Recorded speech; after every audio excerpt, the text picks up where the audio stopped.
খেজুরির দুই বিজেপি কর্মীর রহস্য মৃত্যুতে ফের মেডিকেল বোর্ড গঠনের নির্দেশ হাইকোর্টে। দ্বিতীয়বারের ময়নাতদন্ত রিপোর্টে একজনের দেহে 24টি আঘাতের কথা বলা হয়েছে। এসএসকেএমের চিকিৎসকদের রিপোর্টে দ্বিতীয় জনের দেহে বেশ কয়েকটি আঘাতের কথা বলা হয়েছে, জানালেন হাইকোর্টের বিচারপতি দেবাংশু বসা। সরাসরি আমাদের প্রতিনিধি সৌভিক মজুমদার আমাদের সঙ্গে রয়েছেন।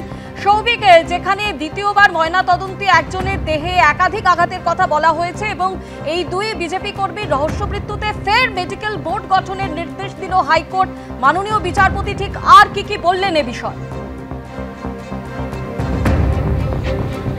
দেখো, মাননীয় বিচারপতি দেবাংশু বসাক তিনি এই দ্বিতীয়বারের জন্য মেডিকেল বোর্ড গঠন করার নির্দেশ দিয়েছেন এবং দ্বিতীয়বার এই মেডিকেল বোর্ড গঠন করার নির্দেশ দেওয়ার কারণ হলো এই যে দুই বিজেপি কর্মী রয়েছেন তাদের দ্বিতীয়বার যে ময়নাতদন্ত এসএসকেএম হাসপাতালে হয় সেই ময়নাতদন্তের সময় দেখা যায় যে একজন বিজেপি কর্মীর দেহে 24টি আঘাতের চিহ্ন রয়েছে এবং অপর বিজেপি কর্মীর দেহে বেশ কয়েকটি আঘাতের চিহ্ন রয়েছে।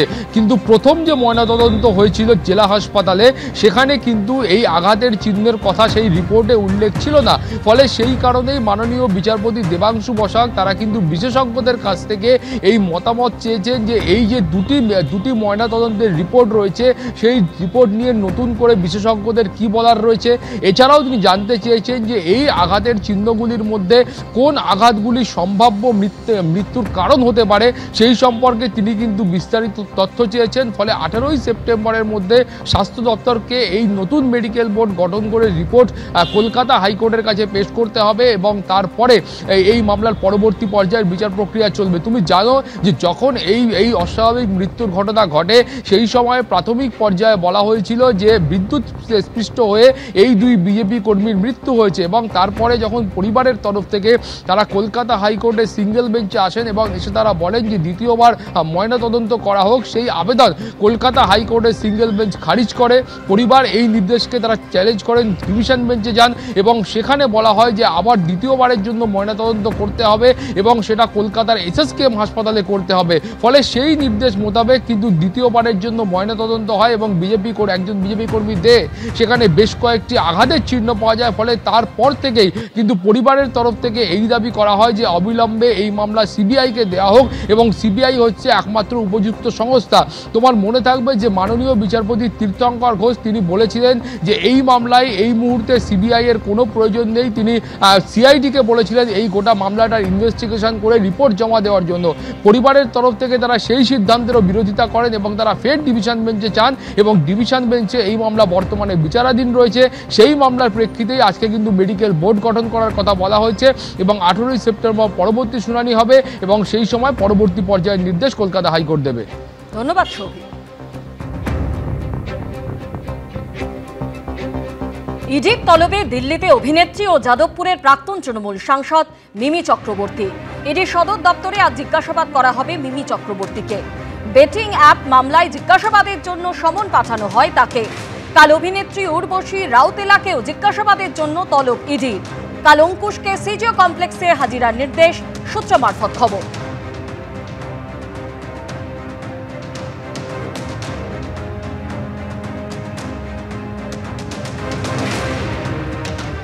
এদিকে প্রাক্তন তৃণমূল সাংসদ মিমি চক্রবর্তীকে ইডির তলব নিয়ে শাসক দলকে আক্রমণ শানিয়েছেন বিজেপি সাংসদ ও কেন্দ্রীয় মন্ত্রী সুকান্ত মজুমদার। যদি তিনি যুক্ত থাকেন তো ইডি ডাকবেই, এটাই স্বাভাবিক। আপনি যদি কোনো মিনারেল ওয়াটারের বোতল খুলে জল নর্দমায় ঢালেন, সেই জল তো আর মিনারেল ওয়াটার থাকে না, নর্দমার জলে রূপান্তরিত হয়। তো তৃণমূল কংগ্রেস এরকমই দল, ওখানে দেব থাকুক আর মিমি থাকুক বা শুভশ্রী থাকুক বা অন্য কেউ থাকুক, যেই যাবে সেই চোর হবে। চোরেদের দলে আবার অন্য কিছু হয় নাকি? পাল্টা জবাব দিয়েছেন তৃণমূলের রাজ্য সাধারণ সম্পাদক কুণাল ঘোষ। তিনি বলছেন তদন্তকারী এজেন্সিকে নিজেদের কাজে ব্যবহার করছে বিজেপি। আইন নিশ্চয়ই আইনের পথে চলবে, সেখানে কোনো মন্তব্য করব না। কেন ডেকেছেন, তাতে কি হবে, এগুলো তো মিমি বলতে পারবেন বা তার আইনজীবীরা। বিজেপি তাদের কালিমালিপ্ত করতে নানা ধরনের এই সংগঠন, গণসংগঠন এগুলোকে এখন কাজে লাগাচ্ছে। তো এইটুকু বলতে পারি যে এই রক্তবীজ 2 তার মুক্তি পাওয়ার মুখে মিমিকে একটা ভালো পাবলিসিটির ব্যবস্থা করে দিয়েছে ইডি। দুদিন বাদে দেখা যাবে মিমি নির্দোষ। এ তো রক্তবীজ 2 প্রমোশন, ইডি তো হেল্প করে দিল। 2016 নবম দশমের নিয়োগে দুর্নীতির মামলায় আদালতে চার্জশিট দিয়েছে সিবিআই। কারোর প্রাপ্ত নম্বর প্রায় দ্বিগুণ করে দেওয়া হয়েছে, কাউকে আবার র্যাঙ্ক জাম্প করিয়ে দেওয়া হয়েছে নিয়োগপত্র। প্যানেলের মেয়াদ ফুরিয়ে যাওয়ার পরও কারোর নাম সুপারিশ করা হয়েছে। চার্জশিটে এমন একাধিক চাঞ্চল্যকর দাবি করেছে কেন্দ্রীয় তদন্তকারী সংস্থা। 7 তারিখ নবম দশমের পর এই রবিবার হয়ে গেল এসএসসির একাদশ দ্বাদশের শিক্ষক নিয়োগের পরীক্ষা, প্রায় 9 বছর পর। আর যে দুর্নীতির জন্য হাজার হাজার যোগ্যদের চাকরি গেছে, তাদের আবার যোগ্যতা প্রমাণের পরীক্ষায় বসতে হয়েছে। 2016 নবম দশমে নিয়োগে সেই দুর্নীতির মামলায় আদালতে চার্জশিট দিয়েছে সিবিআই। কারোর প্রাপ্ত নম্বর প্রায় দ্বিগুণ করে দেওয়া হয়েছে, কাউকে আবার র্যাঙ্ক জাম্প করিয়ে দেওয়া হয়েছে নিয়োগপত্র। প্যানেলের মেয়াদ ফুরিয়ে যাওয়ার পরও কারো নাম সুপারিশ করা হয়েছে।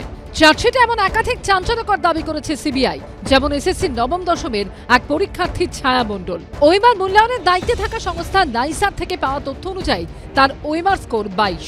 স্কুল সার্ভিস কমিশনের নথিতেও একই তথ্যের উল্লেখ। সিবিআই এর চার্জশিটে দাবি করা হয়েছে পার্সোনালিটি টেস্ট ছাড়াই ছায়া মণ্ডল নামে ওই চাকরি প্রার্থীর কাছে পৌঁছে গেছিল রেকমেন্ডেশন লেটার। চার্জশিটে আরও দাবি, জিজ্ঞাসাবাদে ছায়া মণ্ডল জানিয়েছেন তার স্বামী সৌমিত্র ঘোষ নামে একজনের কথা জানতে পারেন, যিনি 10.5 লক্ষ টাকার বিনিময়ে স্কুল শিক্ষিকার চাকরি পাইয়ে দিতে পারেন। সেই মতো মধ্যশিক্ষা পর্ষদের তরফে অ্যাপয়েন্টমেন্ট লেটার আসার পরই সৌমিত্র ঘোষকে নগদ 9.5 লক্ষ টাকা দেন চাকরি প্রার্থী। কিন্তু তা সত্ত্বেও তিনি স্কুলের কাজে যোগ দিতে পারেননি বলে অভিযোগ। শুধু তাই নয়, ওই 9.5 লাখ টাকাও ফেরত পাননি বলে দাবি অভিযোগকারীদের। এমনই আরেক চাকরি প্রার্থী মৌ কর্মকার। তদন্তে উঠে এসেছে চাকরি পাওয়ার জন্য 12,70,000 টাকা তিনি দেন সিদ্ধার্থ শঙ্কর রায় নামে এক ব্যক্তির হাতে। চার্জশিটে উল্লেখ রয়েছে, সিদ্ধার্থ শঙ্কর রায় আবার জিজ্ঞাসাবাদে জানান সৌমিত্র ঘোষের নাম, সেই জন্যই তিনি চাকরি প্রার্থীর কাছ থেকে টাকা তুলেছিলেন। এটা তো অনারেবল কোর্টের একটা অর্ডারের ভিত্তিতে তদন্তটা শুরু হয়েছিল, তাই জন্য যদি দেখা যায় এরকম ধরনের অভিযোগের ওপর দাঁড়িয়েই এফআইআর হয়েছিল এবং এটা চলে আসছে। এবার তারা কতটা প্রমাণ করতে পারবেন বা কতটা পেরেছেন, সেটাই আমি যেটা আপনাকে এক্ষুনি বললাম, বিচার প্রক্রিয়া থেকেই বোঝা যাবে যে এটা কতটুকু সত্যতা আছে। তদন্তে অসিত কুমার সাহা নামে আরেক চাকরি প্রার্থীর নাম উঠে আসছে। সিবিআই এর চার্জশিটে দাবি করা হয়েছে, প্যানেলের মেয়াদ ফুরিয়ে যাওয়ার পরও যার নামে নিয়োগপত্র ইস্যু হয়েছিল, স্কুল সার্ভিস কমিশন যে দাগিদের তালিকা প্রকাশ করেছে সেখানেও নাম রয়েছে তার। চার্জশিটে সিবিআই দাবি করেছে, নাইসা থেকে পাওয়া তথ্য অনুযায়ী তার ওএমআর স্কোর 31। ডাব্লিউবিসি এসএসসির নথিতেও সেই তথ্যই রয়েছে। পার্সোনালিটি টেস্টও দেননি তিনি, কিন্তু তার নামে সুপারিশপত্র ইস্যু হয়। সিবিআই এর চার্জশিটে উল্লেখ, অসিত কুমার সাহা দাবি করেছেন তিনিও সৌমিত্র ঘোষ নামে ব্যক্তিকে 10 লক্ষ টাকা দিয়েছিলেন, নবম দশমে চাকরি করিয়ে দেওয়ার আশ্বাস দেন। তদন্তে উঠে এসেছে, সৌমিত্র ঘোষের বাড়ি থেকে পাওয়া খাতায় লেখা ছিল অসিত কুমার সাহার নাম, আর নামের পাশে সংখ্যায় লেখা ছিল 10। এই যে বেআইনিভাবে চাকরি বিক্রি করা হয়েছিল এবং যারা চাকরি পেয়েছে তাদের অ্যাপয়েন্টমেন্ট লেটার জমা দিয়েছে চার্জশিটের সঙ্গে, যে এই হলো অ্যাপয়েন্টমেন্ট লেটার, এই হলো তাদের মার্কস এবং কীভাবে ম্যানিপুলেট করা হলো প্রমাণ করতে পারলে খুবই ভালো। একটা চেইন যেটা তৈরি করেছে ওরা, সেই চেনটার শেষ চেন হচ্ছে এটা। কিন্তু কতটুকু কোর্ট অফ লয়ে প্রমাণ হবে, ল অফ দ্য ল্যান্ডের একটা জিনিস, আমাকে যাই বলো না কেন, তোমাকে কিন্তু প্রমাণ করতে হবে কোর্ট অফ লতে যে এটা এই বলেছিল। এটা যদি প্রমাণ করতে পারে একটা বিশাল ব্যাপার হবে। এমনই আরো এক চাকরি প্রার্থীর নাম সিবিআই এর চার্জশিটে রয়েছে, বিশ্বজিৎ রায়। নাইসা থেকে পাওয়া তথ্য অনুযায়ী তার ওএমআর স্কোর 31, অথচ যেটা বাড়িয়ে করে দেওয়া হয়েছিল 53। তদন্ত করে চার্জশিট দিয়েছে, তারা প্রমাণ দিয়েছেন। যারা ডিফেন্সে দাঁড়িয়েছিল পুরো সিস্টেমটাকে আটকে রাখবার জন্য, তারা কোথায়? মানুষ তাদের দেখতে চায়। অধিকাংশ চার্জশিটই পলিটিক্যালি উদ্দেশ্য প্রণোদিত। যদি কোনো দুর্নীতি হয়ে থাকে, যদি প্রমাণিত হয়, ব্যবস্থা হোক, চূড়ান্ত শাস্তি হোক, তৃণমূল কংগ্রেস অপরাধীর পাশে দাঁড়াবে না। চার্জশিটে সিবিআই এর আরো চাঞ্চল্যকর দাবি হলো, 801 জনের নম্বর অদল বদল করেছে ওএমআর মূল্যায়নের দায়িত্বে থাকা সংস্থা নাইসা। 136 জনের নম্বর গড় মিলে যুক্ত ছিলেন এসএসসির তৎকালীন প্রোগ্রাম অফিসার পর্ণা বসু। প্রকাশ সিনহার রিপোর্ট, এবিপি আনন্দ, কলকাতা।